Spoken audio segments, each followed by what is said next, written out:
Okay, so main subject of our current lecture are fields of the standard model.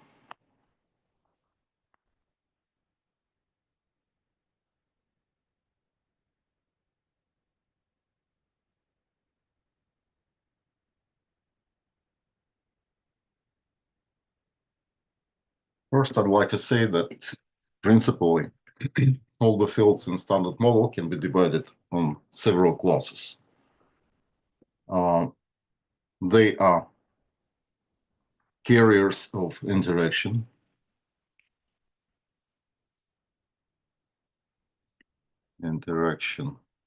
carriers.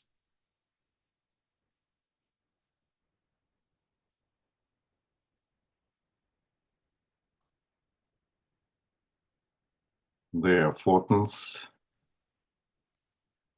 double V and Z bosons,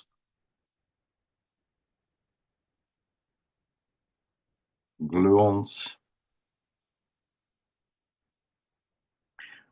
And if you will take the gravitation into account, then we should add here gravitons.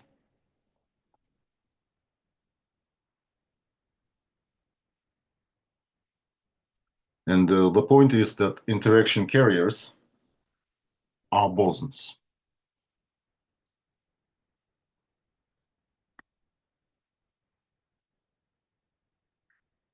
Then to form the visible world, we have to add metafields.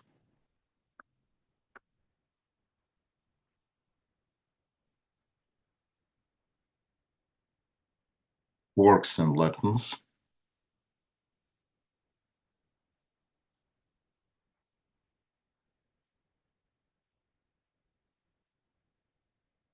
And metafields are fermions.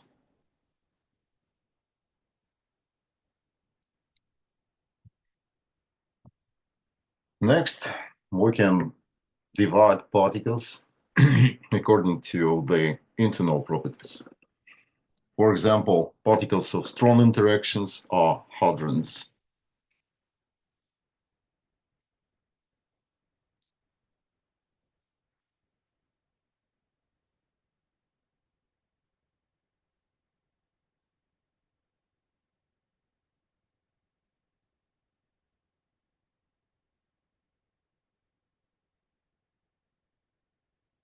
If, well, further, we can classify hadrons on mesons, which have two-quark structure with integer spin, or baryons, which have three-quark structure and half integer spin. Particles of weak and electromagnetic interactions are called leptons. Okay, hadrons.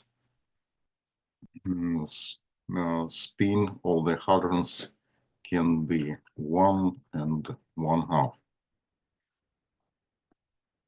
Particles of weak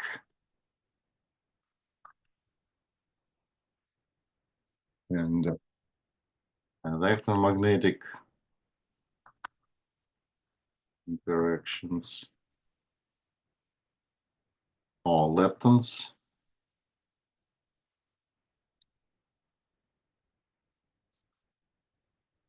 And these particles have spin 1/2.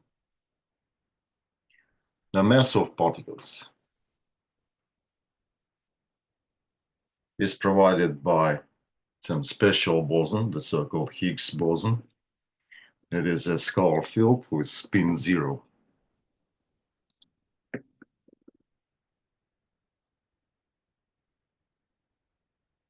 This of particle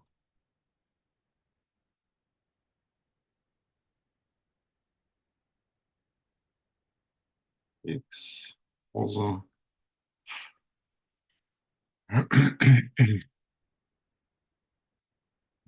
spin 0.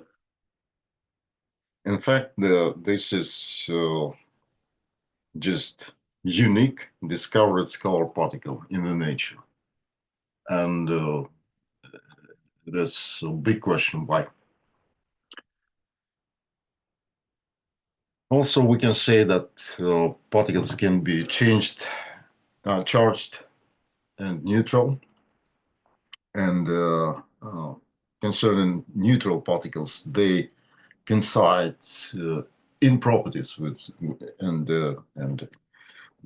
even in in the nature with all antiparticles. But concerning antiparticles, charges, not just electric, say charge, but other charge like baryonic charge, leptonic charge, and so on. Charges get opposite with respect to the characteristic of particles' signs.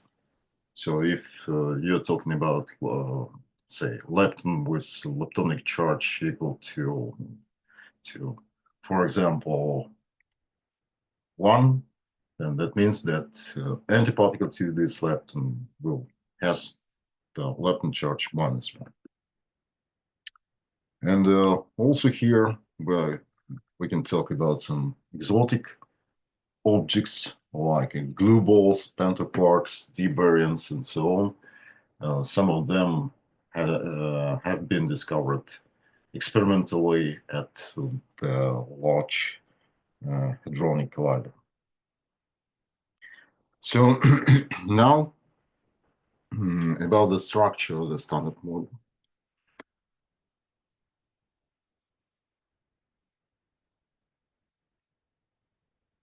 General structure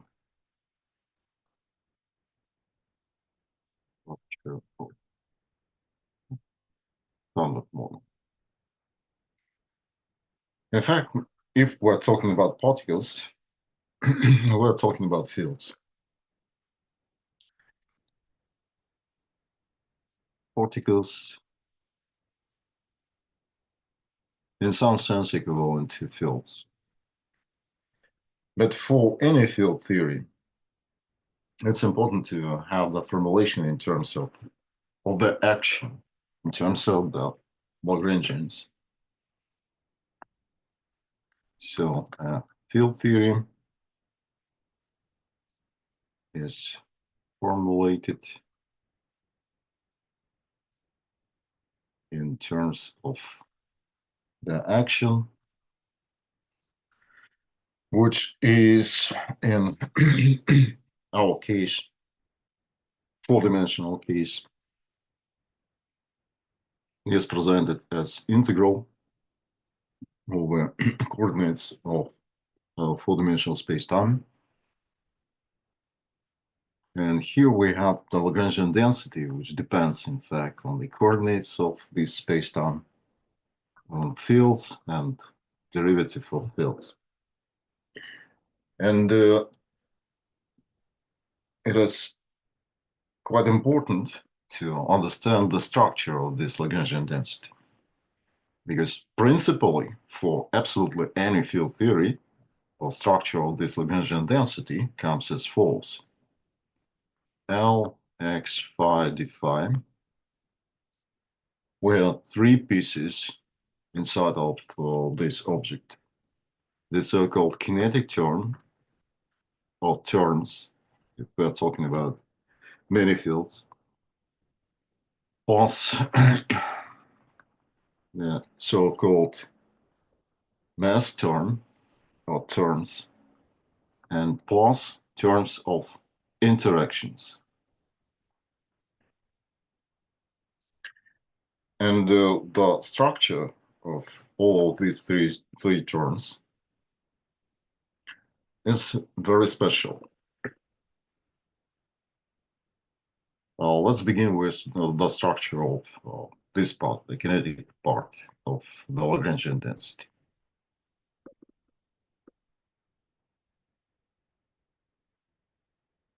This kinetic part should be presented as a bilinear combination of fields. This part is quadratic in fields.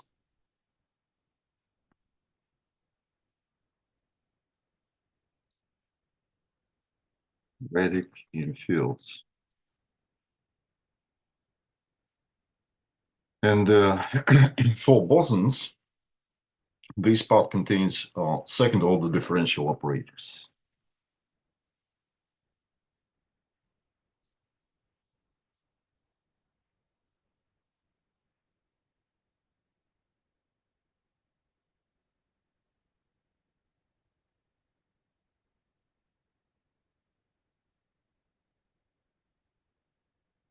For fermions, the corresponding operator is called the first-order differential operator.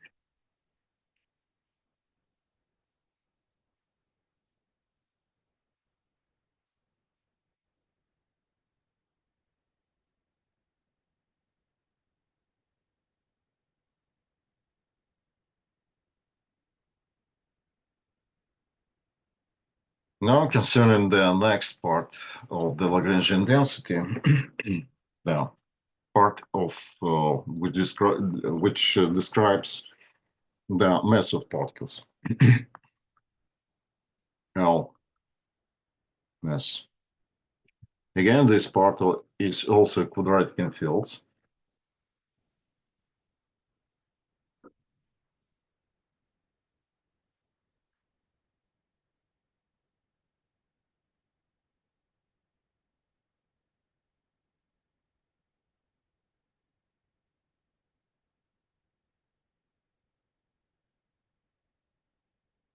And we can also encounter the difference between bosons and fermions because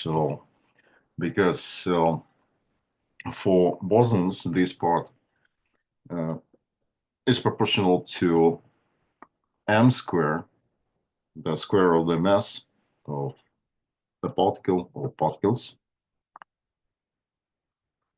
for bosons,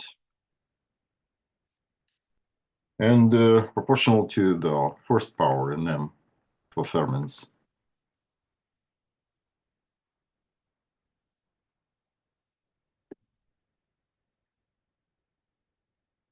And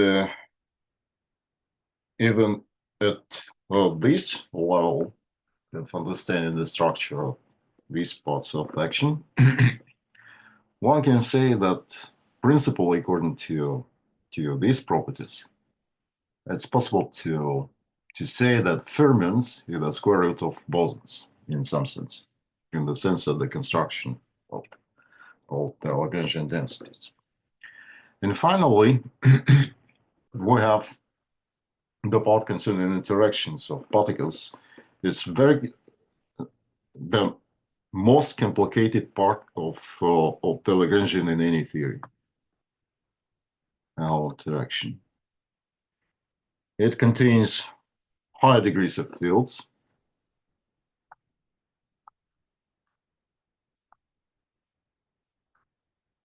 Contains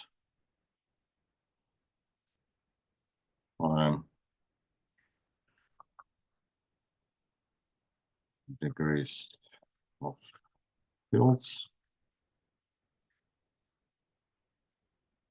And usually it contains fields up to the power of 4. And the reason for that is the internal structure of the concrete Lagrangians for concrete fields. And we will talk about that, but later on, why we have to restrict our consideration to the maximal force power in the interaction. And moreover, the profit of the consideration of this of only 4 power in fields is the renormalizability of the standard model in this way. And the complete form of the Lagrangian density, L depending on x, phi, and d phi, is determined, in fact, by symmetry properties of a theory, so that the role of symmetries, the role of groups in the construction of the appropriate Lagrangian density and actions are very, very important. So let's fix that the structure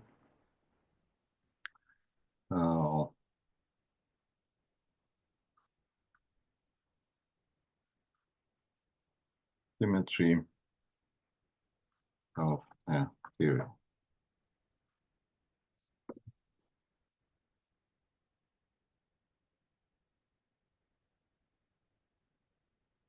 And the point is that principally these symmetries can be determined at the level of free fields,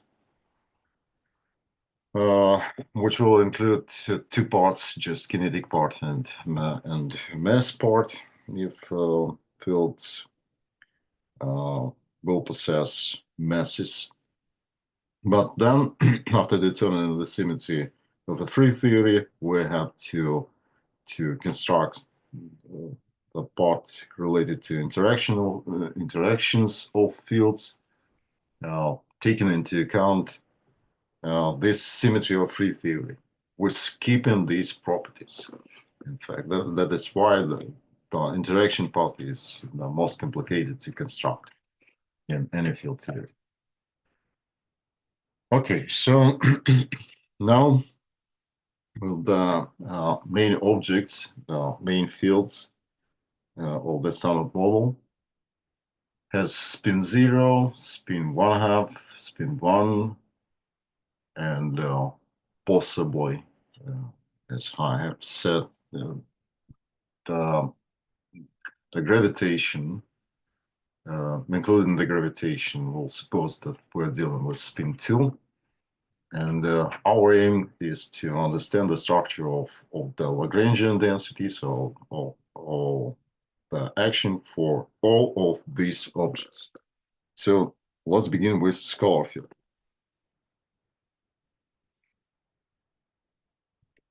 That's the most simplest object in this zoo of fields.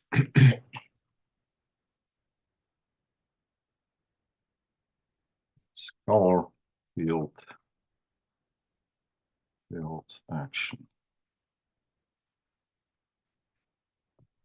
So to realize what is the action of the scalar field, let's begin with the following common points for quantum mechanics and quantum field theory. It's clear that principally a scalar field has to be described by a quantum field theory. But a non-relativistic version of quantum field theory is quantum mechanics.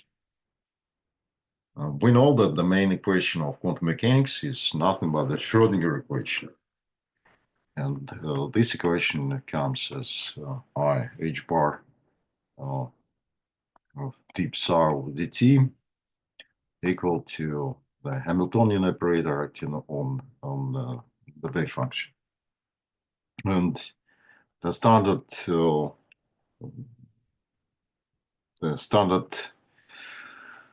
construction for this Hamiltonian in quantum mechanics is the kinetic part p square over 2m and potential here depending on x. Partial solution to the free Schrödinger equation without any potential is a plane wave. Plane wave is the wave function corresponding to some constant, which can be fixed through the normalization condition to this wave function on exponent of minus I e t plus I p I x I I runs from 1 to 3. This is the number of spatial directions for our four-dimensional world. And in the relativistic notation, well, we can say that this wave function is presented by c multiplied by the constant c multiplied by exponent of I, and here we have product of 4 momentum with 4 coordinates.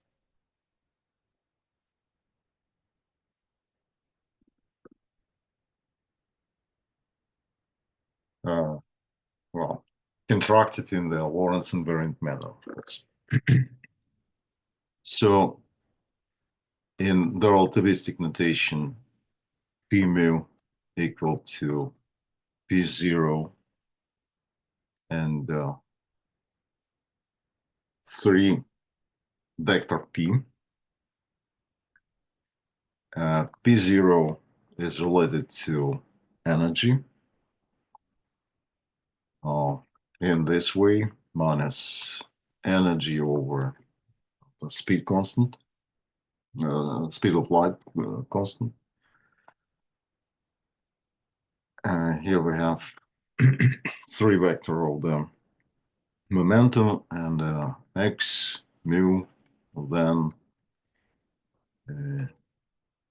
x 0 and 3 vector x. Here we have c on t and 3 vector x.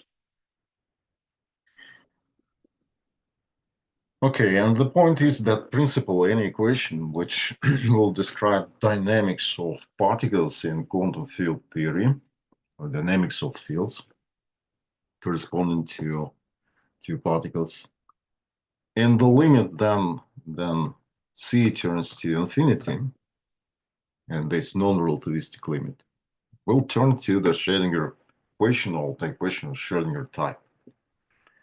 And that means that plane wave solution to the Schrödinger equation, this one, should be a partial solution to the quantum field theory dynamical equations. Of course, plane wave is the solution to the free Schrödinger equation. That means that we will talk about this limit for 3 relativistic equations for particles without any interaction and interactions. So if we insert the plane wave solution into the Schrödinger equation with 0 potential, that will lead to the corresponding relation between energy and the momentum.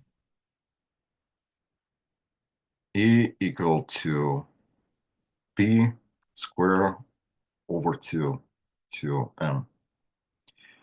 That means that principally in quantum mechanics, the energy is positive for free moving object like particle, for example. But now let me take a look at this equation from relativistic point of view.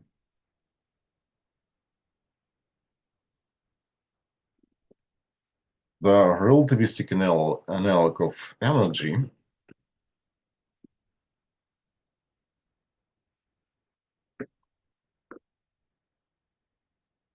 or relation between momentum and energy is p square equal to minus m square c square. Minus comes from the following notation. Here I will use the absolutely inverse signature to the Landau-Lifshitz. I mean my Minkowski tensor. will be of the following form: 1 minus and 3 pluses.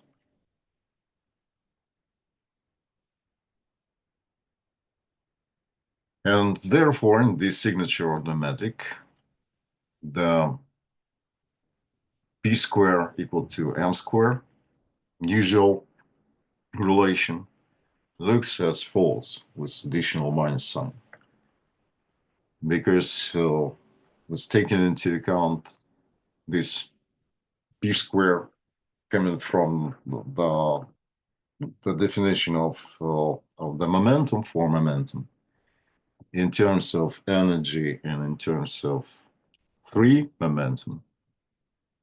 We can say that is equal to minus e square over c square plus the square of the free momentum equal to minus m square c square.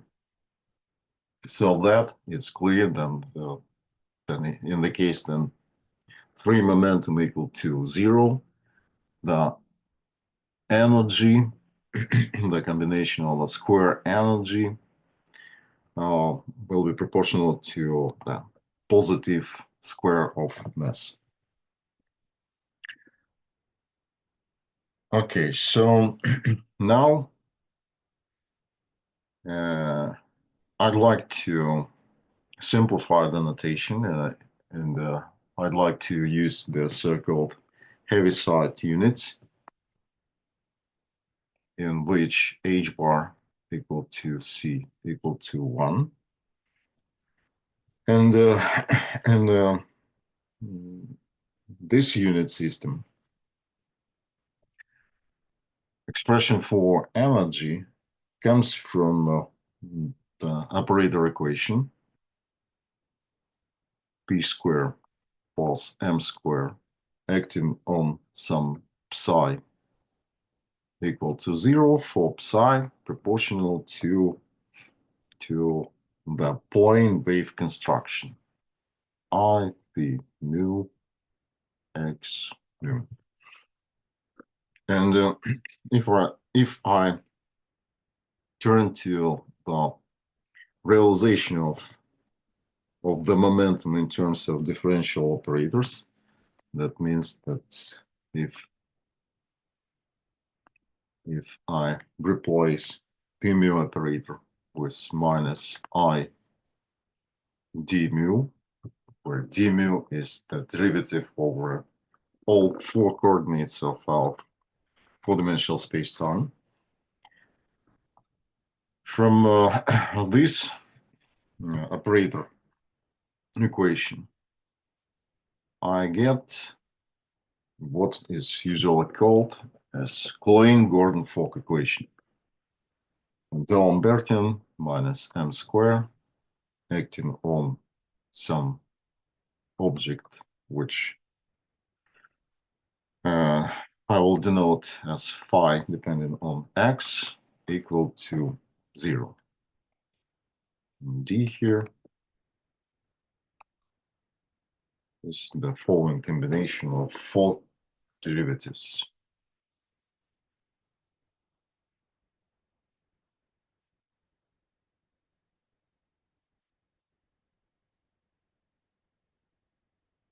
D'Alembert.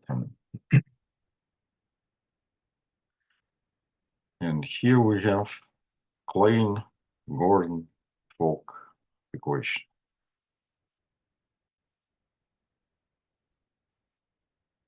So what is not so trivial with Klein-Gordon-Fock equation? It's clear that due to the structure of this equation, solution like phi proportional exponent of minus I p mu x mu, the so-called opposite wave, is also the solution to the Klein-Gordon-Fock equation. And this solution will correspond to antiparticle. And that means that in quantum field theory, a single equation corresponds to solutions for particles and antiparticles. In quantum mechanics, due to the structure of the main equation, like Schrödinger equation, we have no antiparticles at all, because the Schrödinger equation turns out to be linear in the time derivative. This is a sort of formal explanation why we have not any antiparticles in quantum mechanics. But it is also another explanation for antiparticles because the relativistic analog of the dispersion relation in quantum mechanics in between energy and the momentum supports that we have two sort of solutions for energy. Energy in relativistic case turns out to be plus or minus square root of square of 3 momentum plus m square. Again, here I have used the Heaviside unit system. And the negative energies is the signal that we're dealing with antiparticles. For antiparticles. And and then we can conclude that the plane wave solution in quantum mechanics describes particle state, but the wave function corresponding to the plane wave solution in quantum field theory corresponds to as a particle and antiparticle. And in this case, in the case of quantum field theory, we're not talking about a particle, we're talking about field. So now the next point is to understand from which action we can derive this Klein-Gordon equation. So principally, we have two possibilities to set the field phi depending on x to be real or to be complex.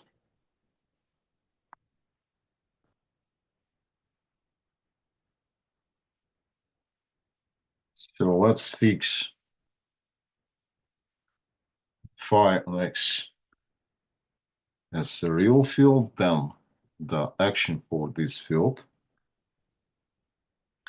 will come as follows: minus 1/2 integral t for x d mu phi d mu phi plus m square phi square. So this is the kinetic part of the action. Bilinear in field, in fact. And if we will perform the partial integration, then this part of the action will be proportional to phi on d mu acting on phi. So that phi is boson, and therefore this is the reflection of the general structure of the kinetic term for bosons. We have operator of the second order differential operator. Go on to this D'Alembertian, and bilinear combination of fields. Concerning the mass term, bosons have mass square dependence. So now we can use the variational principle, which tells us that the variation of the action over the field phi x and turn into this variation equal to 0 leads to the dynamical equation, a Klein-Gordon-Fock equation in the case phi on x equal to 0. Additionally, I have to point out this minus. In fact, this minus comes from our notation for the signature, and this is the very important point, because for the standard signature, which is used for instance in the Landau-Lifshitz second volume, here we get the opposite sign, plus, and the reason for that, well, the reason for that, in fact, is the requirement of positivity of the energy, positivity of the Hamiltonian.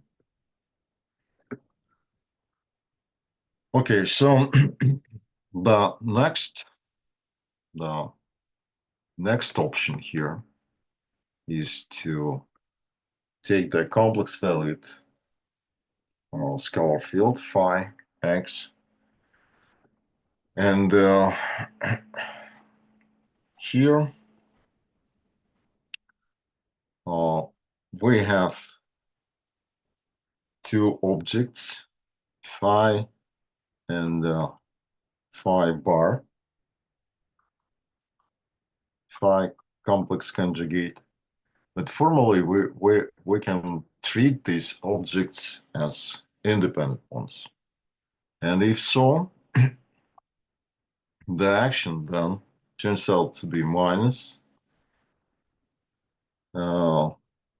integral over d4x d mu phi bar d mu phi plus m square phi and phi bar. And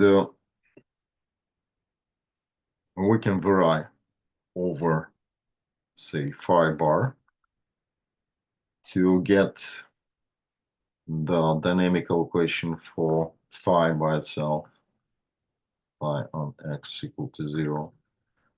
Or we can use the variation over phi field by itself to get the dynamical equation for phi bar. And in the case of the scalar field, these dynamical equations for phi and phi bar coincide. They are the same. And also for the complex scalar field, there is no any 1/2 here. Again, due to our treating the phi and phi bar field as independent fields. This is formal situation, but anyway, it simplifies the consideration.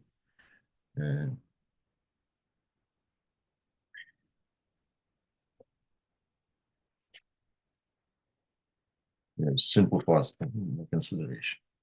Okay, so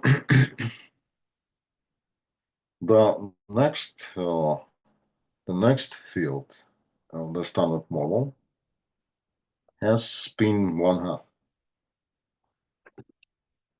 And we have known from quantum mechanics that spin 1/2 corresponds to fermions.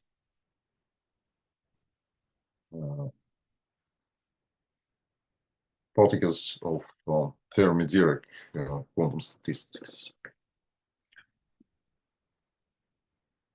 So our nearest aim is to understand the structure of the action for spin one half field.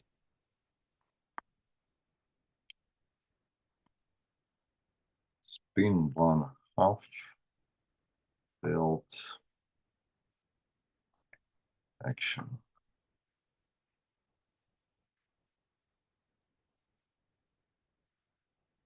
Okay, so what is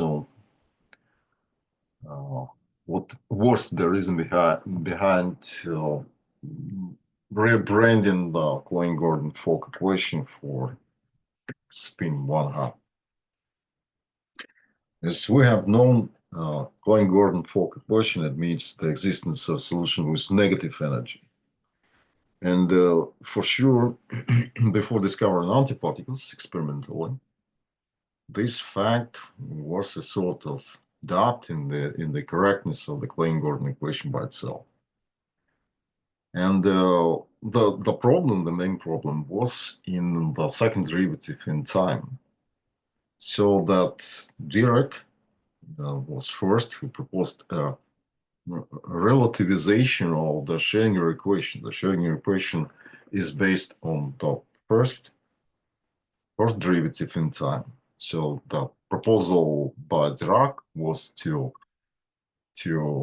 uh, make a relativization, or so say covariantization of the Schrödinger equation. Okay, so the way of doing that will be considered after the break. So for now, we have to take 10 minutes break, and we'll continue after.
Okay, let's go ahead.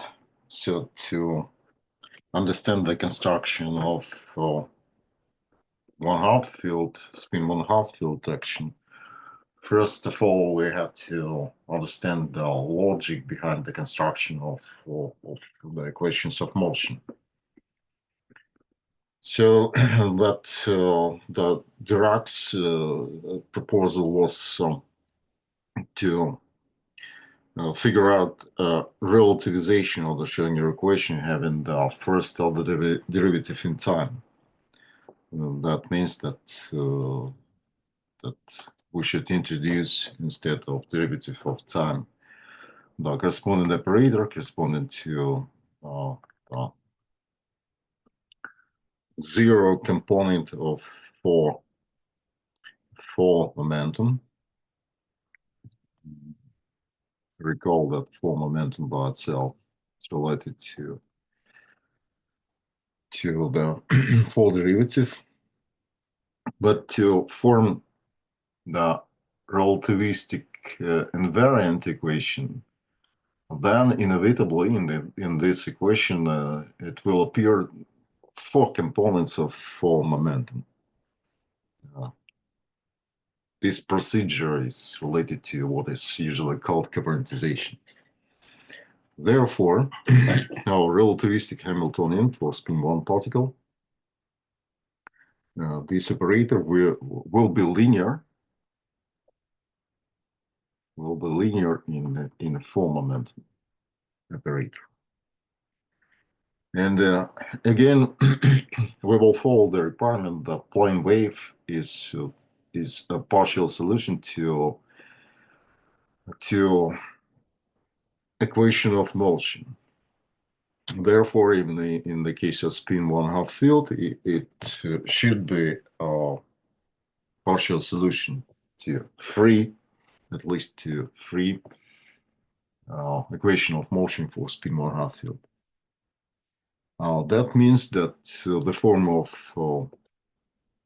covariant, say covariant Schrodinger equation, then should be all something like p mu operator acting on psi, where psi is the form of the plane wave equation, form of exponent of I p mu h mu, and therefore here we'll get not just we can get not just zero, but instead as eigenvalue for the action of this operator to psi, we can get the eigenvalue for momentum by itself. And then if we take the square of this equation, that means that we get p squared on psi equal to 0, leads to the Klein-Gordon equation, because formally p squared should be represented as D'Alembertian differential operator. And then scalar field may possess a mass m. That means that somewhere here we have to add mass, but mass by itself should be added something here, but mass is a scalar from the point of view of Lorentz invariance. That means that to add mass to something, or rather to add something to scalar object like mass, we have to form also the scalar object. This is the standard requirement by physics. so that we can form scalar from four momentum by contracting the indices with some object. Let's denote this object as n mu, and n mu multiplied by p mu then will be a scalar. And we can use this construction to form a massive relativistic particle equation with the first order derivative in time. So it will be something like n mu on p mu operator plus some coefficient alpha. Principle of this coefficient should be complex. Alpha m acting on some psi equal to 0. Alpha some constant. So this is the general form of the so-called covariant Schrödinger-like equation for massive particle of the mass m. Then, if we take the square of this construction, n mu p mu plus alpha m, we should form the analog of Klein-Gordon equation for a scalar field of the mass m squared. Let's do it.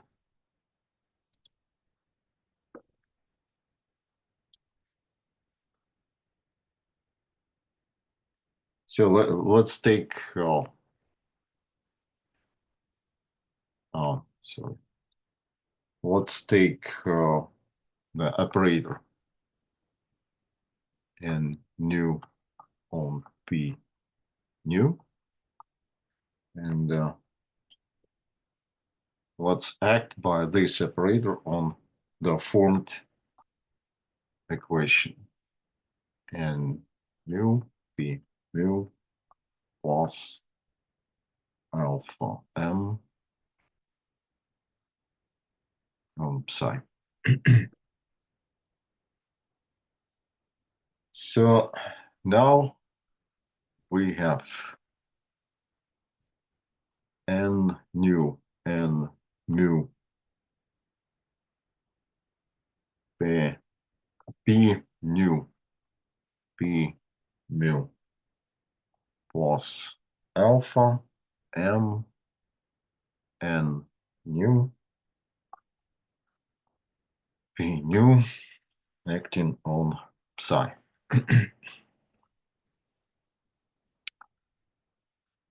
So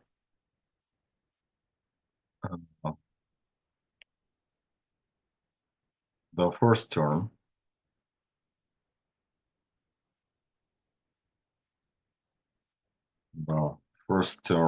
remains the same, and for this part, for this combination n nu p nu, we can use the general form of our equation. So n nu p nu acting on psi according to our equation should be equal to minus alpha m on psi. So by use of this relation here, then the second term will get minus alpha square m square acting on psi. And also, by use of the commutativity of the moment operators, we can symmetrize this combination in the following way. Is 1/2 of n mu and mu plus, I'm sorry. Да, алло.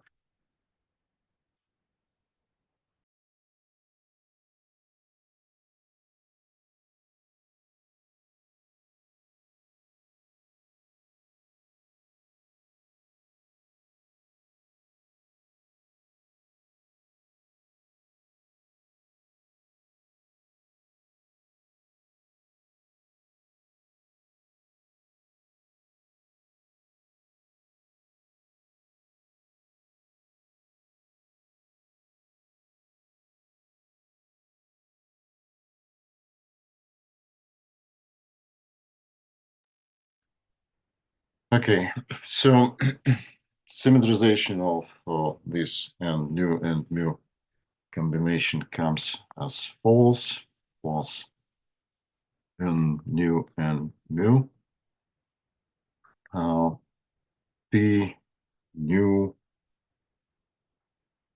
in fact, due to commutativity,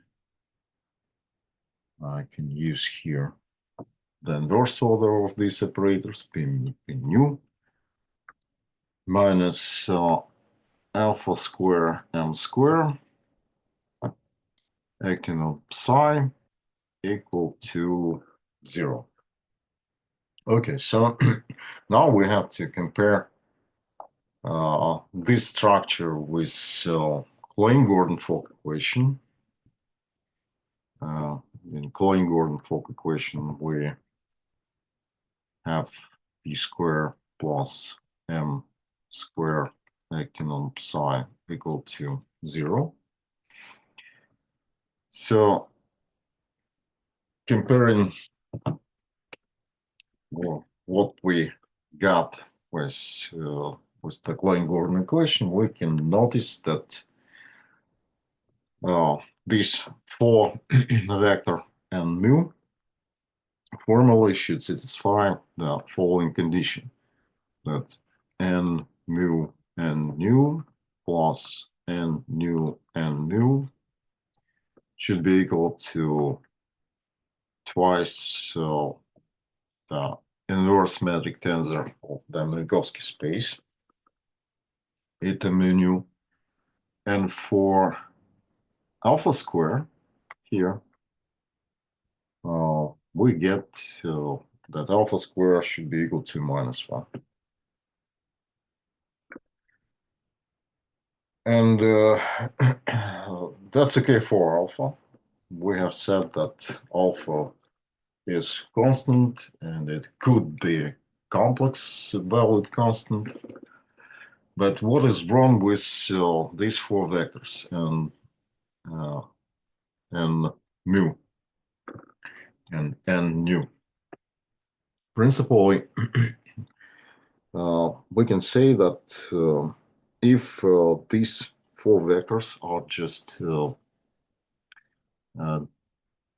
vectors with complex valued components, then there is some problem, because the structure of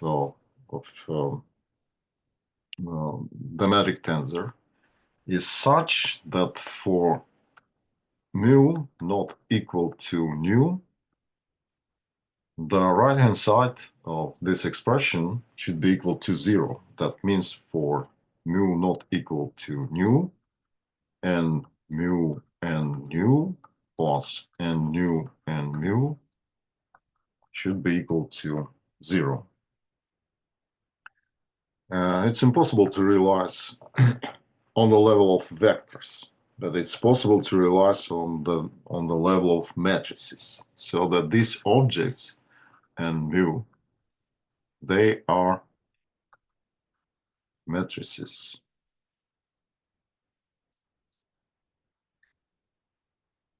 The simplest matrices are 2 by 2 matrices, so that n mu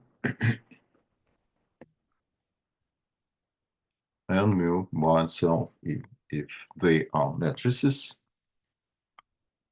should then carry additional indices like A and B. And if we're talking about matrices of 2 by 2, that means that A and B runs from 1 and 2. In this absolutely simple situation.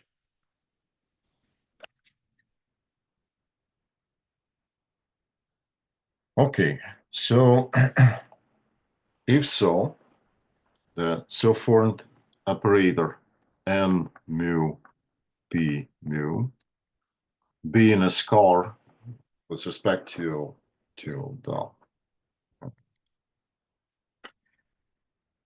the Lorentz type transformations should also get some other indices, A and B. But till this object enters into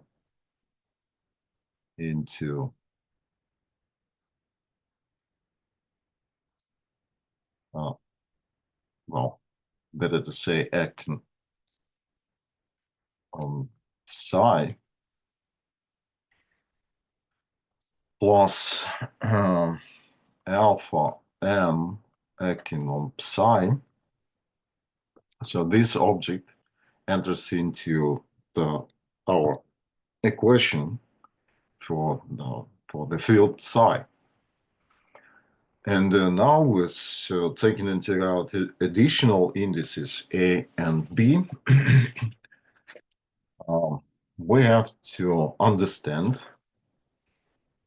what is the structure, the index structure with respect to additional indices A and B of our wave function, formal wave function psi. Principally, we have two possibilities to deal with. The first one is to suppose that psi does not carry any indices, but then to equate this part of our equation and this part related to math, we have to add something with indices A and B here. And the most simplest case to add, say, Kronecker delta of A and B and set then this the left-hand side equal to 0. But why it is problematic? Due to the properties of this delta A and B. So for A not equal to B, we have no mass for field psi here. And for A equal to B, the field psi requires of having some mass. This it looks quite unphysical. So it looks that from the point of view of field psi, it should be either massive or massless, but not simultaneously. That means that we should take into account another option, which tells us that psi function by itself should carry sort of indices like A and B. Then, in this case, our relativistic generalization of the Schrödinger equation turns out to be n mu p mu A and B on psi b plus alpha m on psi a equal to 0. And now the indices a and b runs from 1 and 2. That means that relativization of the Schrodinger equation is described by not just one, but two functions, psi 1 on x and psi 2 on x. This is the first possible interpretation of the situation where we're faced with. But another interpretation of psi a, this object, is an extensional space of variables in our task. That means that psi then turns out to be dependent on some new discrete variable.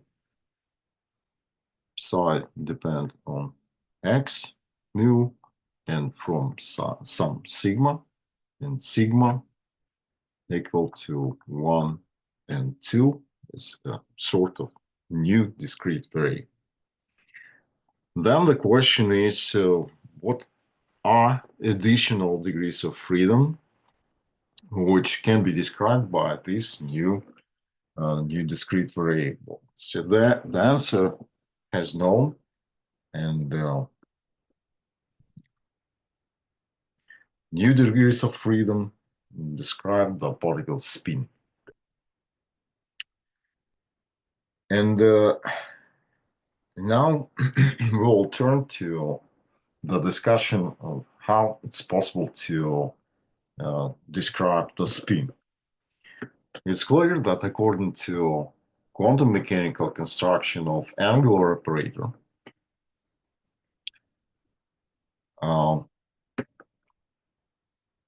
for angular operator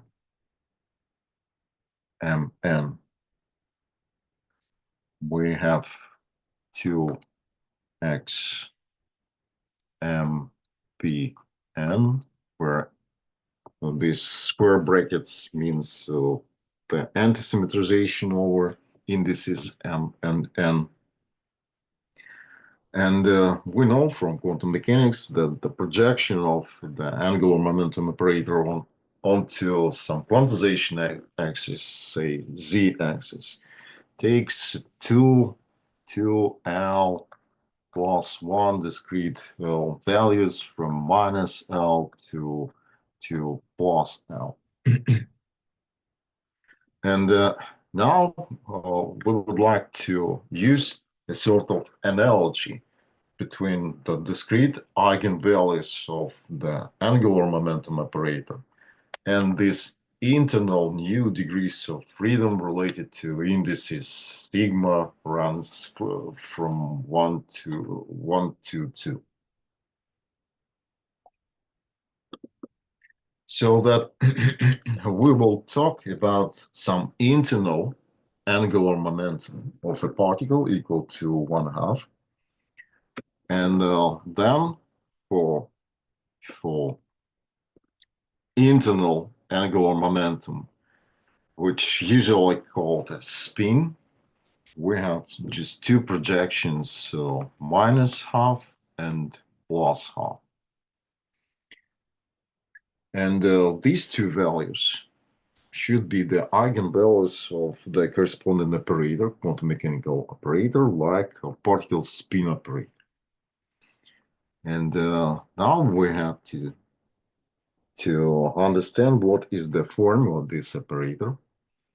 We know, again, from quantum mechanics, we know that the physical dimensionality of the angular momentum operator coincides with the dimensionality of the h bar point constant.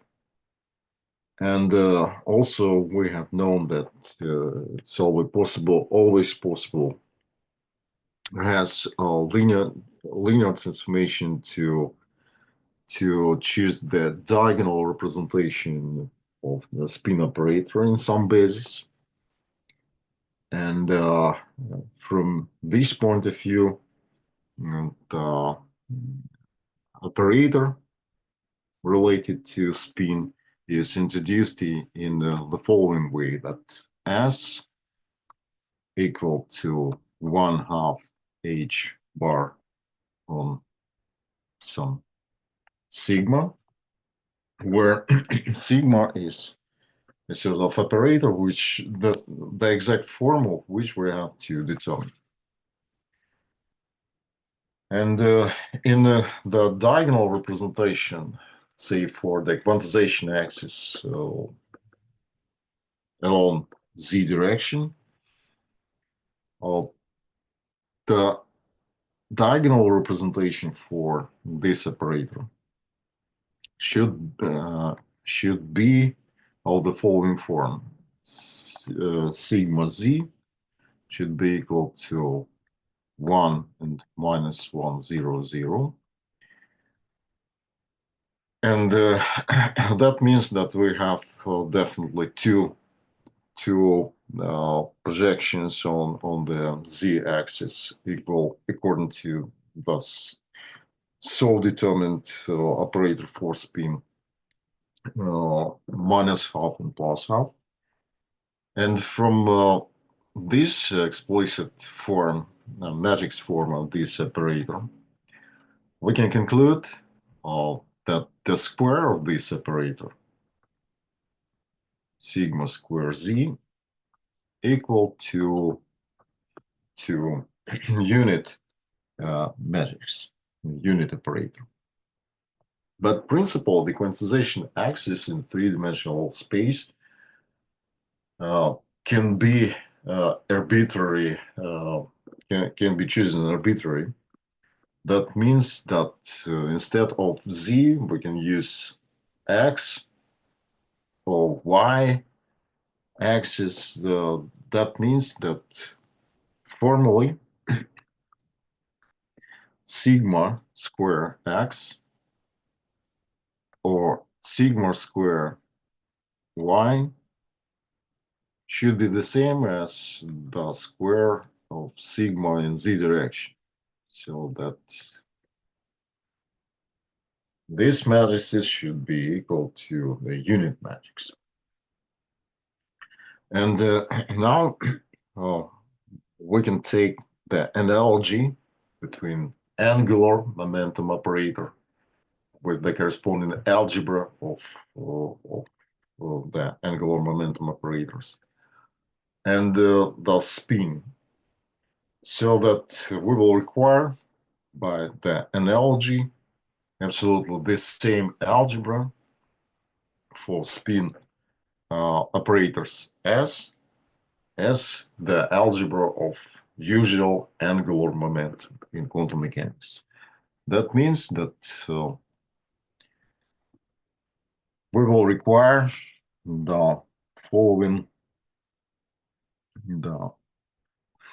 three commutators.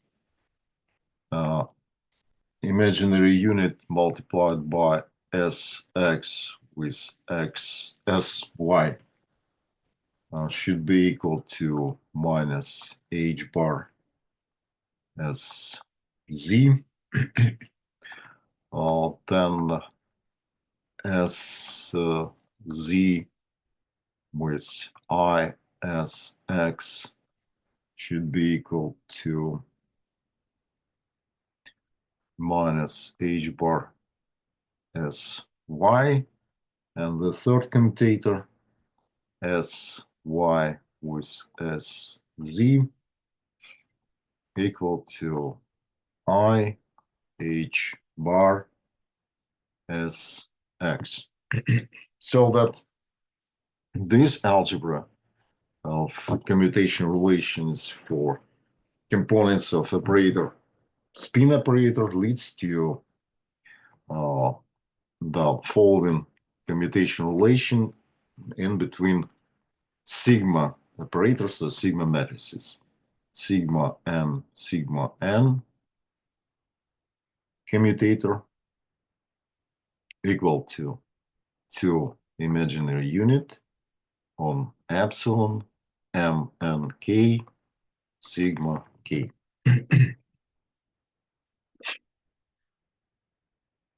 And also, the requirement of having square of the corresponding sigma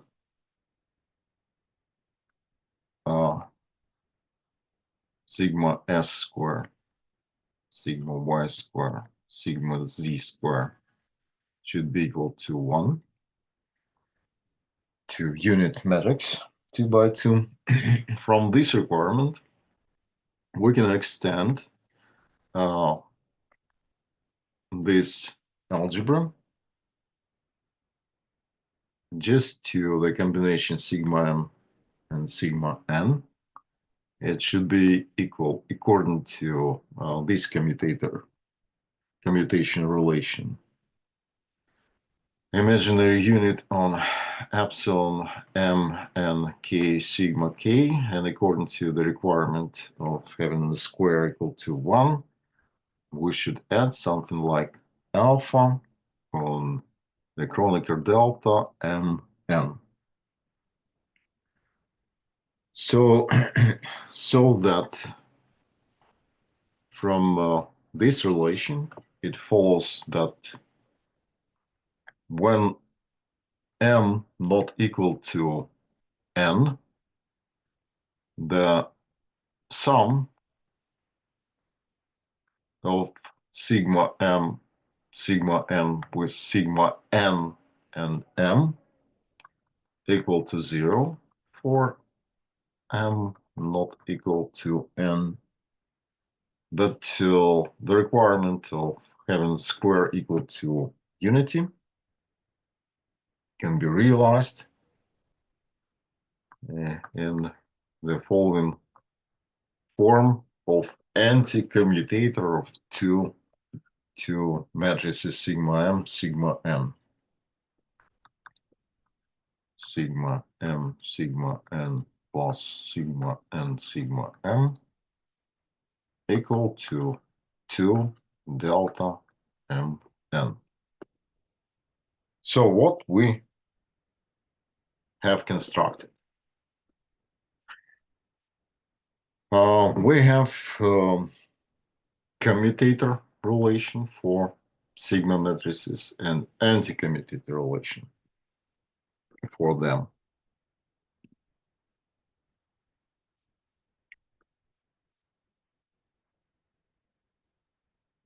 So anti-commutator of sigma m n equal to 2 delta m n.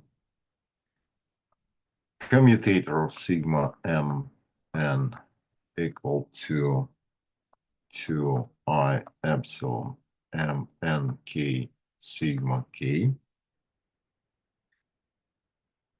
So that we have fixed the exact form of sigma z. And now the point is to recover the exact form of sigma x and sigma y. So to this end, let's take the general form of sigma x and sigma y as 2 by 2 matrices. Sigma x equal to A11, A12, A21, A22. For sigma y, we have B11, B12, B21, B22 components. And then if we insert this general form of sigma x and sigma y into the commutator, with taking into account the explicit form of sigma z, when we observe that A11, A22, B11, and B to two components of sigma x and sigma y matrices should be equal to 0. So that then sigma x has the form of traceless matrices. Sigma y has the form of traceless matrices, traceless matrix. And sigma z, as we know, is also traceless. That means that the trace of all sigma m equal to 0. Okay. So now the next point is to fix the rest of the components for sigma x and sigma y is to use the property that the square of any of sigma matrix should be equal to unit matrix. So from this requirement, we have that A12 on A21 should be equal to 1. The same for B12 on B21. And due to the origin of these sigma matrices, which form the quantum mechanical operator, that means that these matrices should be Hermitian matrices. And therefore, from this point of view, the components A1221, B1221 are complex valued enters in sigma x and sigma z. So that means that the hermeticity requirement leads to the requirement of having A12 equal to A21 complex conjugate, B12 equal to B21 complex conjugate. That means that then, according to this requirement coming from the square of sigma equal to unit matrix, comes that the modulus of A12 square should be equal to 1, and the same for the modulus square of B12. It should also equal to 1. That means that A and B can be presented at exponent of some faces, and therefore sigma x should be equal to exponent of I alpha, exponent of minus I alpha. Clearly, alpha here is the real valued constant, real valued phase. Sigma y equal to 0, 0 on exponent I beta, exponent of minus I beta.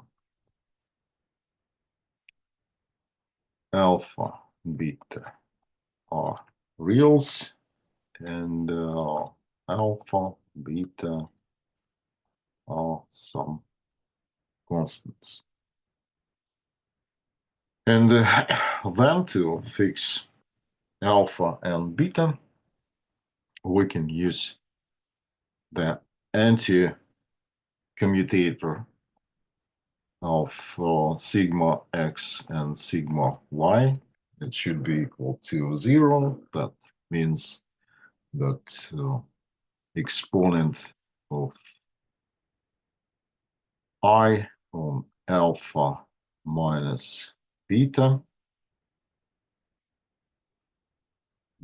should be equal to minus exponent of minus I on alpha minus beta. So that the relation between these real valid constants alpha and beta comes as alpha minus beta. Alpha minus beta should be equal to pi over 2. So that we can fix one of these constants, alpha or beta, to figure out the explicit form of sigma s and sigma y. For example, if we fix alpha equal to 0, and then we get the well-known representation for sigma matrices proposed by Pauli. So in this case, sigma x turns out to be 0, 1, 1, 0. And sigma y equal to 0 minus I 0. And sigma z equal to 1, 0, 0, minus 1. But again, the Pauli representation is just one of many. In principle, we can use general construction to recognize sigma matrices in the other way. So,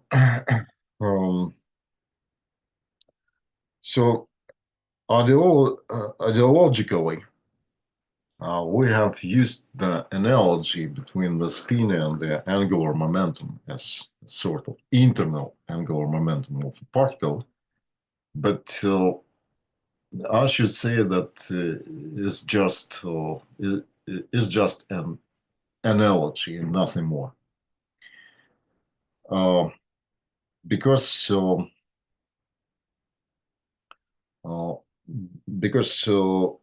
we cannot even relate to these quantities as absolutely equivalent to each other. So it even can be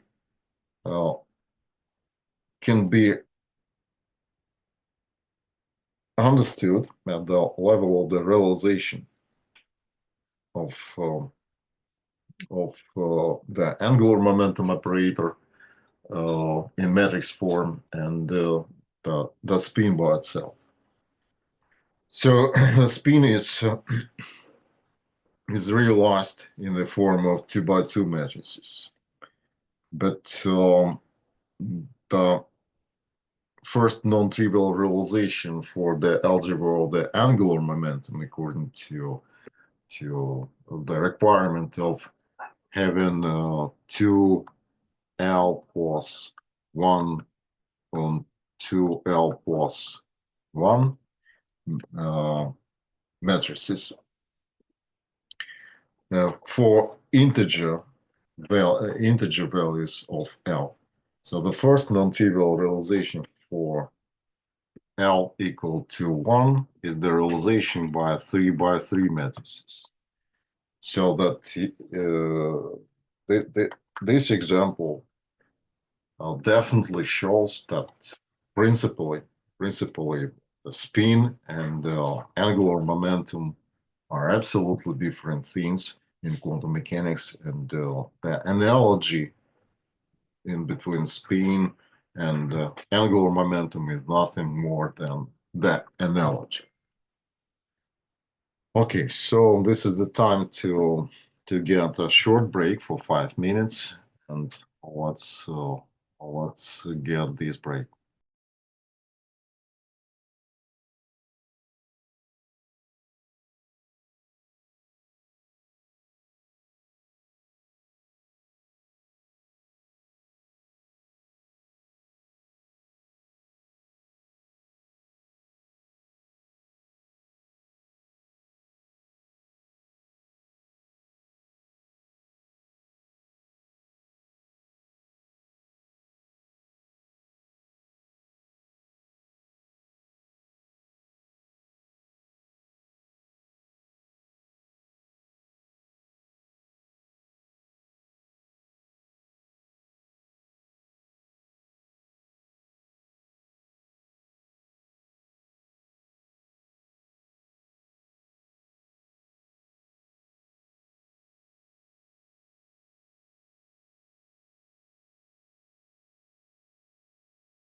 Okay, let's continue, and let's turn to the following property of M matrices. So the anticommutator of N mu and N nu is required to be as 2 eta mu nu. Eta is the inverse of the Minkowski space metric. And this property seems seems to be very much the same as the property for sigma matrices. At least we have the anticommutator of sigma m sigma n equal to 2 delta mn. And the point is that the number of matrices sigma is equal to 3. For matrices n, we have 4 matrices because mu runs from 0 to 3. And of course, we can always extend the set of 3 Pauli matrices by the unit matrix. And in this case, it will be the complete basis in the space of 2 by 2 matrices. But with this addition of the unit matrices, we cannot identify the set of unit matrix plus sigma m with n mu matrices. It is not really so due to the say anti-commutation relation between n0 and nm, where m runs from 1 to 3. This anti-commutator should be equal to 0 according to the required algebra for n matrices. But it turns out to be absolutely incorrect if we take, for example, n0 proportional to the unit matrix and m to be proportional to Pauli matrices sigma m. So m matrices cannot be realized in terms of 2 by 2 2 by 2 complete set of matrices. The next option is 3 by 3 matrices, but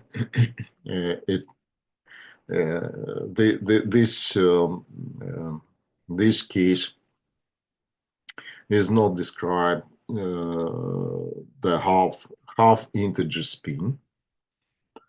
Then the next dimensionality is 4 by 4 matrices. And if we're talking about 4 by 4 matrices, rather they can be used for the description of 3/2 spin. 4 by 4 matrices is the description of 3/2 spin. But in the case, then the wave function of the spin 3/2 will be a sort of fundamental object. It will not be some composite of 2 different wave functions. But if the wave function is a sort of a composite object consisted of 2 different wave functions, let's say psi, depending on x and internal variable sigma and chi on x and sigma, then this sigma runs from 1 and 2. When by use of 4 by 4 matrices, we can realize the description of states with spin 1/2. But again, in the case, then the wave function of these states will be the object which is formed by two different spinors. So that this object is very often called as B spinor. Okay, so now we can use this fact, and we can try 4x4 matrices to figure out a trial form for n mu matrices. And let's take, for example,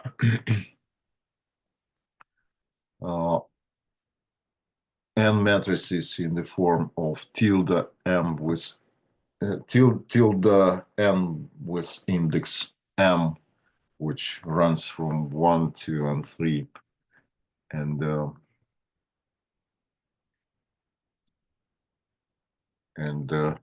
it should be organized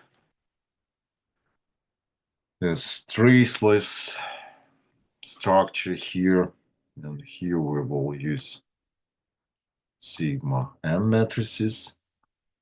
For n tilde with index 0, we will use the unit matrices 2x2 to organize the following structure of 4x4 matrix.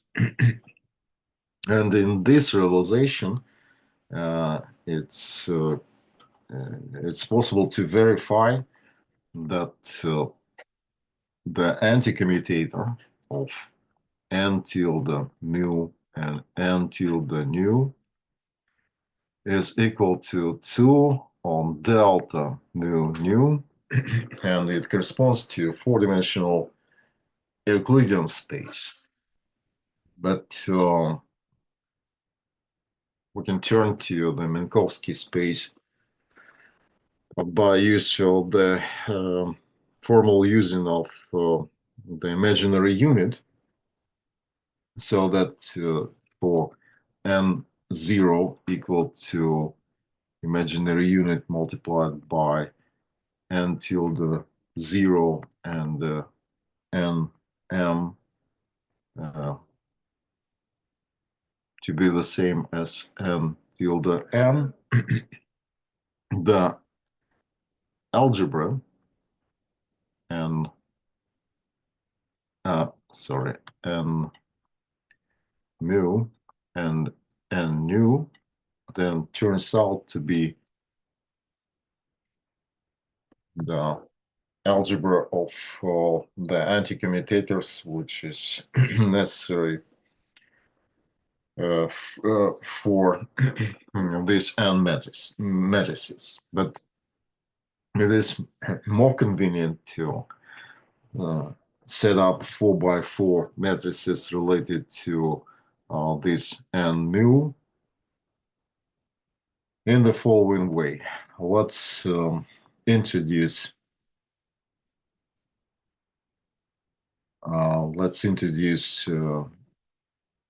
matrix gamma tilde 0, which is equal to n0, and gamma tilde m equal to n0 on nm, so that this set of matrices will satisfy the anti-commutator algebra.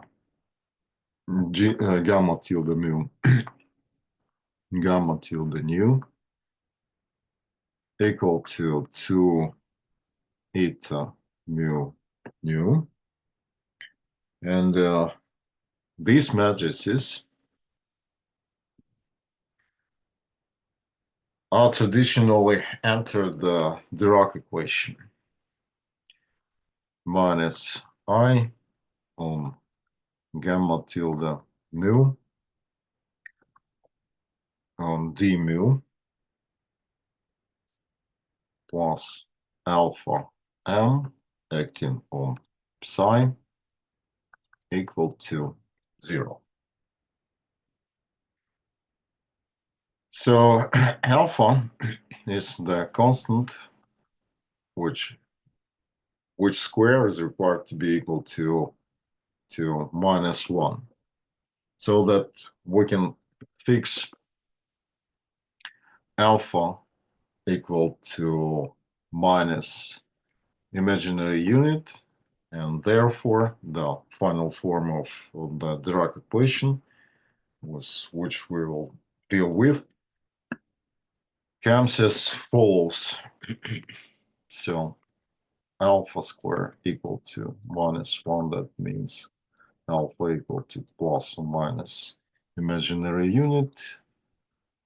The fix alpha equal to -1, so that the Dirac equation turns out to be gamma mu d mu plus m acting on psi equal to 0.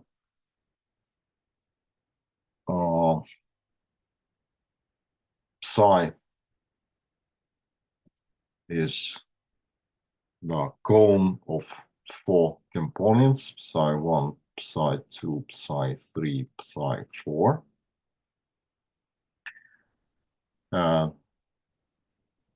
Its structure corresponds to the so-called p-spinor, because the first two components will be described by the true spinor chi, and the components 3 and 4 is described by the spinor psi. And chi and psi spinors are absolutely different spinors. So the explicit form of gamma matrices then gamma m equal to 0 I sigma m minus I sigma m 0, and gamma 0 equal to I unit matrix minus I unit matrix, 0 and 0 inclusions here, so that gamma mu new anticommutator is equal to 2 eta mu nu.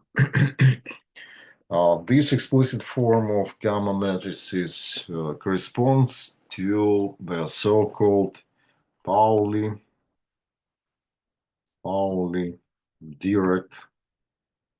representation.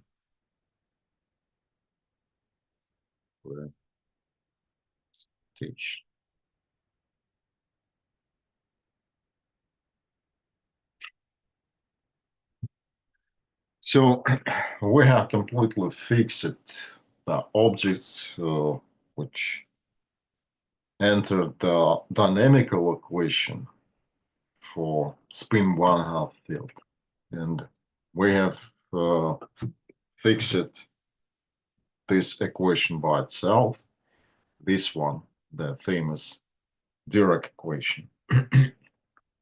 So the next point is to figure out the action from which this equation of motion can fall by use of the variation principle. So according to the structure of this equation,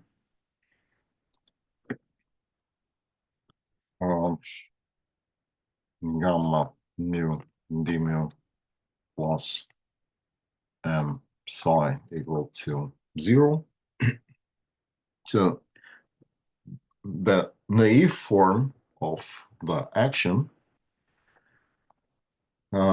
should be like integral over 4-dimensional space-time coordinates psi, this operator gamma mu d mu plus m.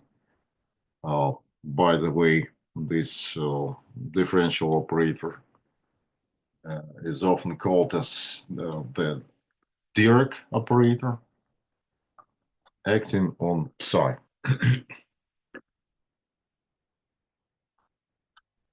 This is not correct.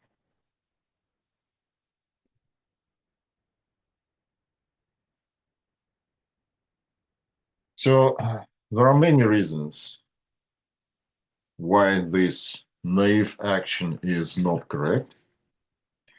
But the most powerful reason is to require hermeticity of the corresponding combinations forming the action, and the invariance of the action and the Lorentz type transformations. So first of all, to form the right action, the correct action, we have to construct Hermitian combinations of the Dirac spinors. If we take a look at the explicit form of gamma matrices, then it becomes clear that for gamma 0, taking the Hermitian conjugation for gamma 0, we get the same object with the inverse sign, minus gamma 0. But for gamma m, taking the Hermitian conjugation, was taken into account the property of sigma matrices, we get gamma m by itself. So that in view of this fact, the combination like, for example, psi Hermitian conjugate gamma mu psi is not Hermitian. And we have to verify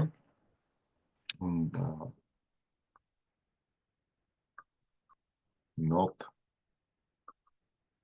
Hermitian. We can verify that the truly Hermitian combination is psi bar gamma mu psi, when psi bar equal to psi Hermitian conjugate multiplied by gamma 0. This is the so-called Dirac adjoint spinor.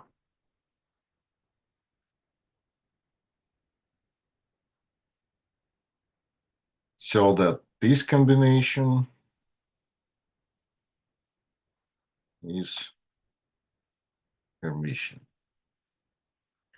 And let's take a look how it comes, the hermeticity of this combination. So let's form the Hermitian conjugation to psi bar gamma mu psi. Clearly, it should be psi Hermitian conjugate on gamma mu Hermitian conjugate and psi bar Hermitian conjugate.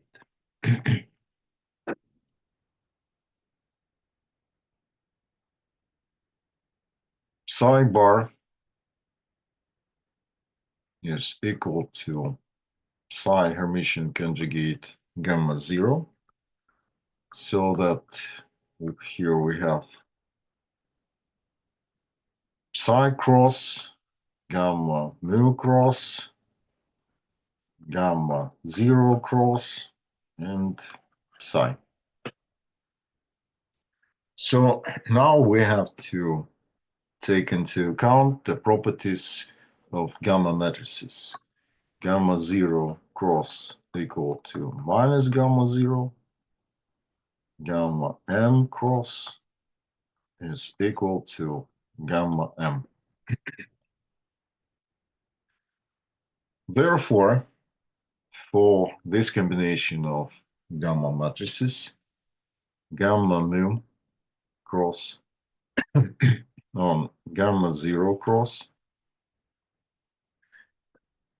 it is equal to gamma 0 gamma mu cross.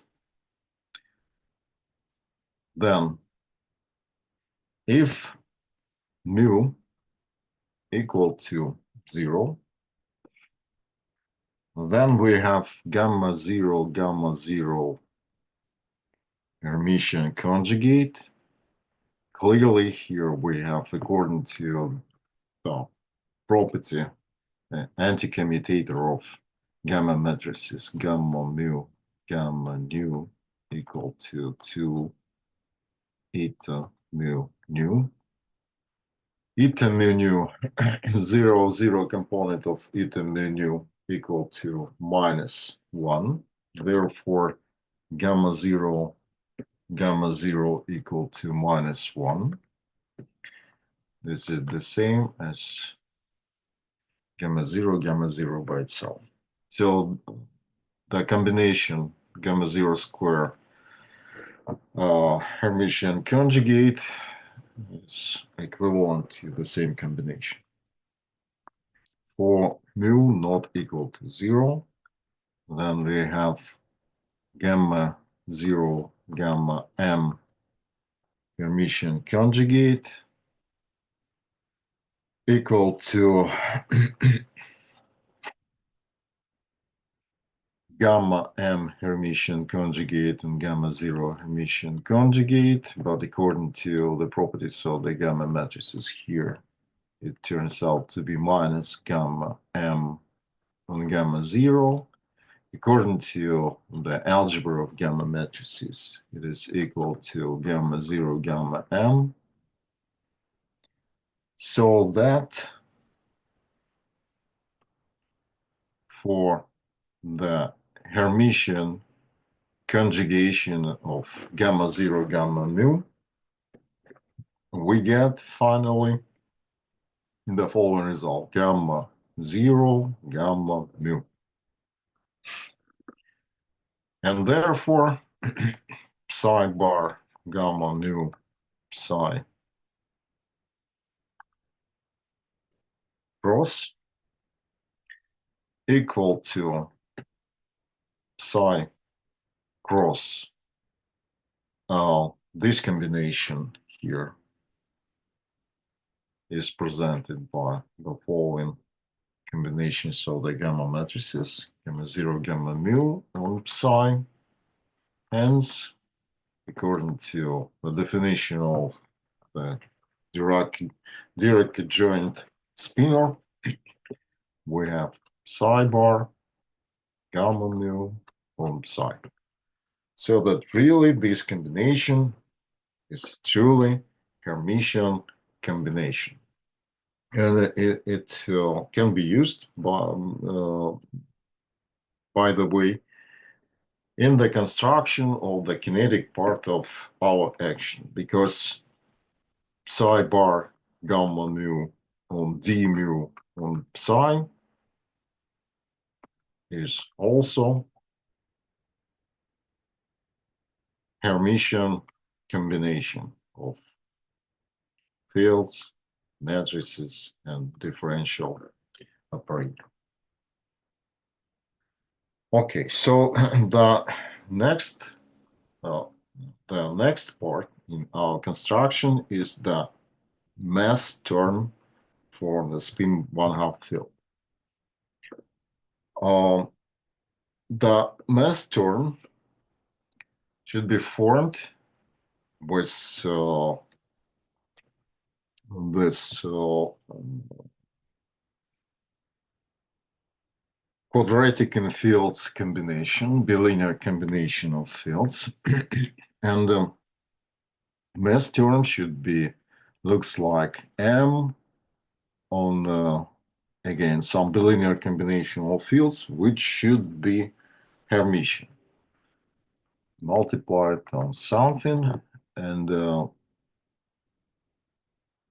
again, from the naive point of view, the Hermitian combination here should be like psi Hermitian conjugate on psi. But well, this combination, this bilinear combination of fields definitely is a Hermitian one. But the problem is that it is not the true scalar under the Lorentz type of transformation. The truly scalar combination of fields here turns out to be the combination which will include the Dirac enjoined spinor psi bar. So the mass term should be like m on psi bar on psi. It comes from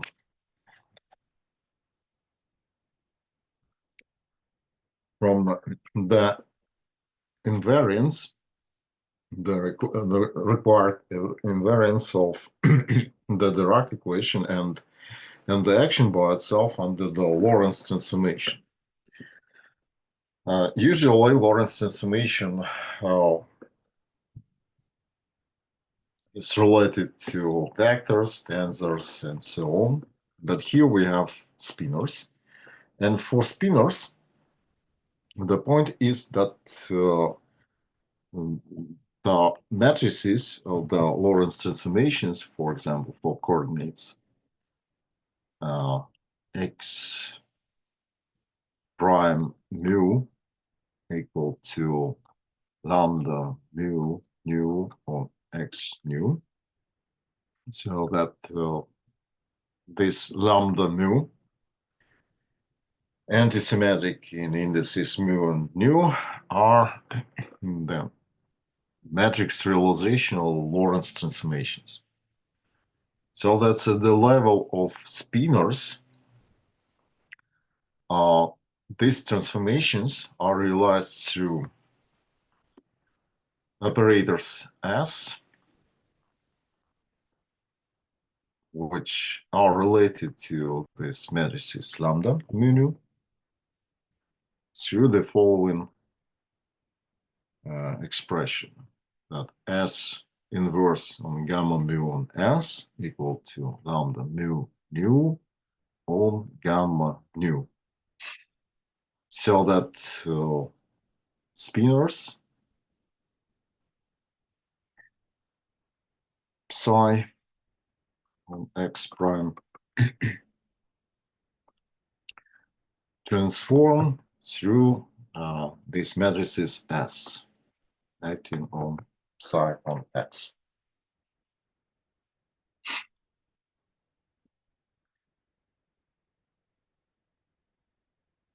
Okay, so now by use of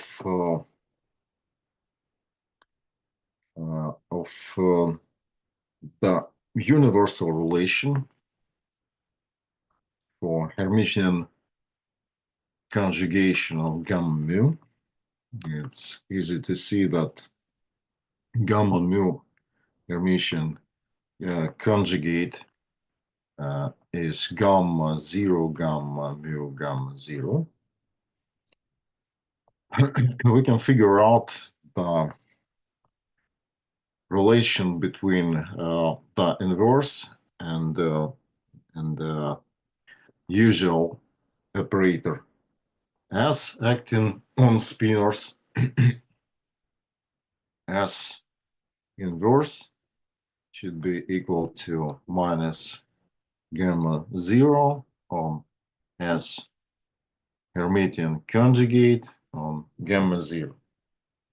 And if we will use this relation between the inverse and the Hermitian conjugation of S operator by itself, then we can figure out that psi bar prime, the transformation of the Dirac joint spinor comes as psi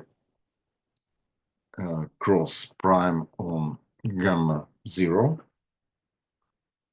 so that it is equivalent to, well, according to this transformation law, it's equivalent to psi Hermitian conjugate on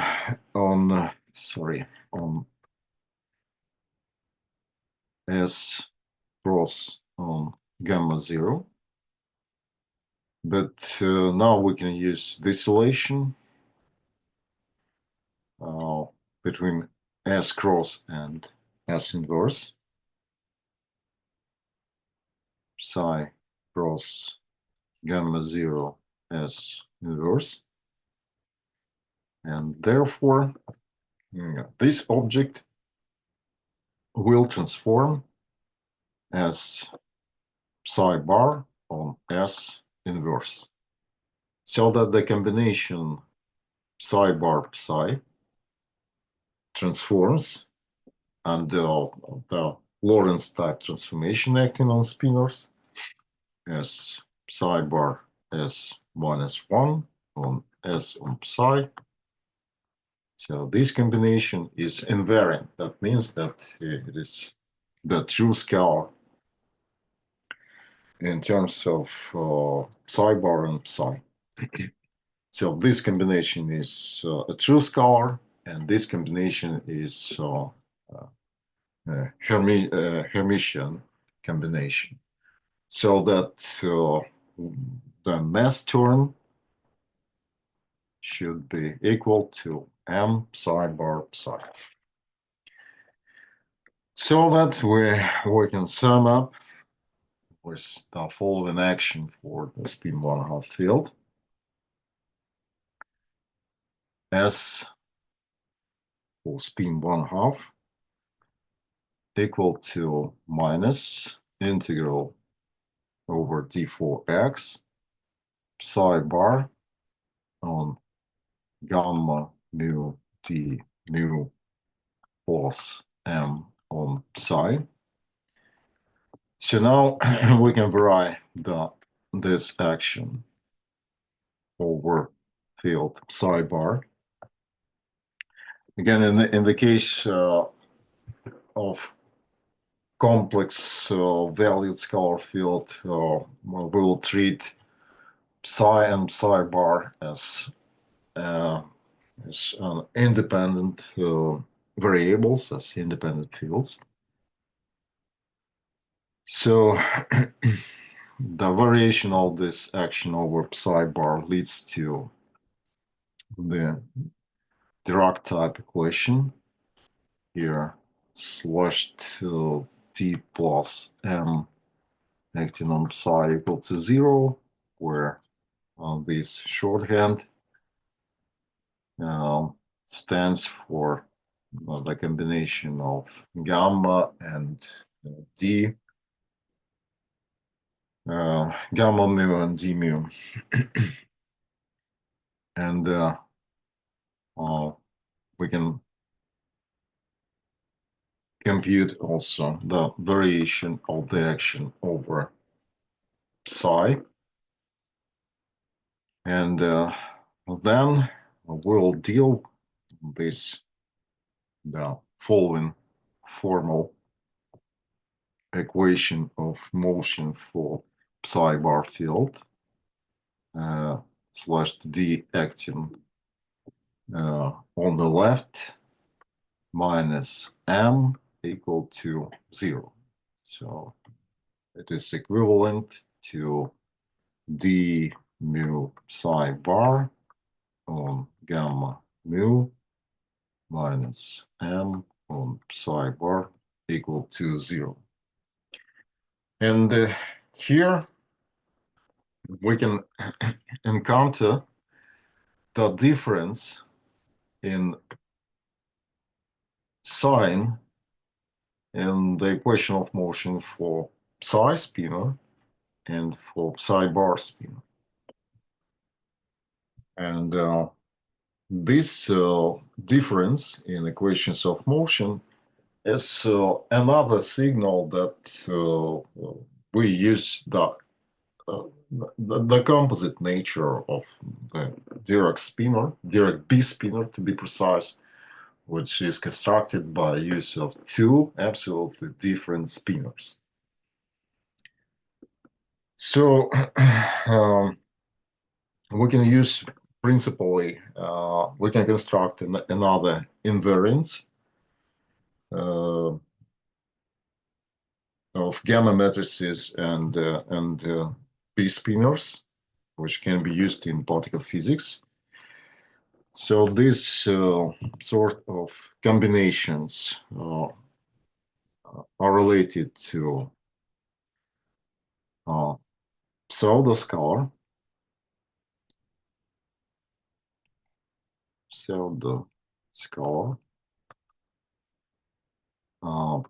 psi bar gamma 5 psi, where gamma 5 is the following combination minus I over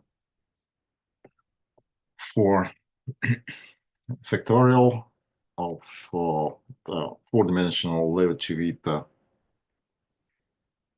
tensor mu nu lambda rho gamma mu gamma nu gamma lambda gamma rho. By use of gamma 5 matrix, we can form a pseudo vector.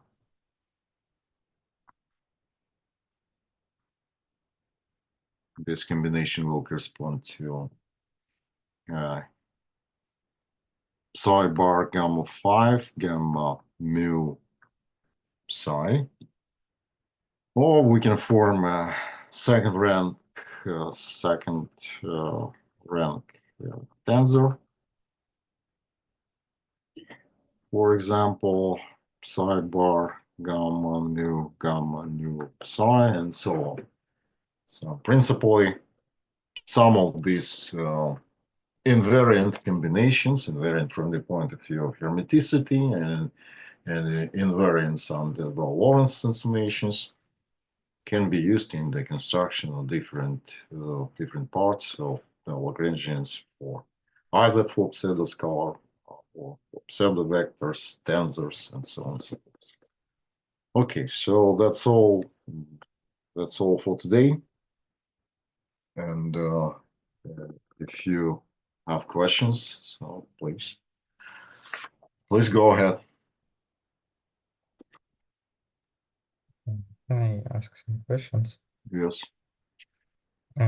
Firstly, this is about the point where we have shown that psi bar psi is a true scalar, maybe 2 or 3 slides ago. Yeah, so I just want to make sure that I understand correctly. I will try to write something. So if we take a look at this formula, this left-hand side is written from the invariance of psi bar gamma mu psi under the transformation of coordinates, right? Not, it is not correct because we have two types of transformations for vectors and for spinors. For vectors, usually, we can use this form of transformations through well-known, famous, structured Lorentz matrices, lambda mu nu. For spinors, the point is that we cannot use the same matrices for spinors because they are absolutely different objects. So that the Lorentz transformation is realized through the matrices S. Matrices S will contain, by the way, the spinor function contains some indices, so that spinor indices, so that this matrix S also will contain spinor indices. But the but we can talk about vectors as the quadratic combination of spinors. That is why the form of relation between S matrices and lambda and the lambda matrices will arise inevitably in this case. So this is like left-hand side is due to transformation of spinors, Yes. like gamma matrix is associated with spinor. In gamma matrices, yes, this is the matrices with spinor type indices also. Okay.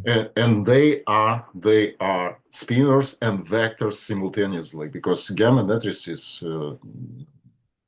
has the following index, new vector type index. Okay. Then this formula from the bottom is just general result, which we can Yes, prove yes, from the yes, exact form of the gamma matrices. yes. Then this formula for S inverse, from which we deduced that this formula hold.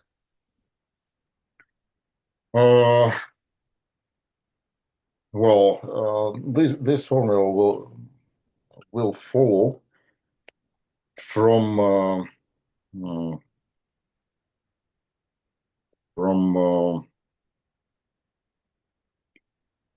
say the concrete representation of these S matrices. Principally, principally, mhm, principally.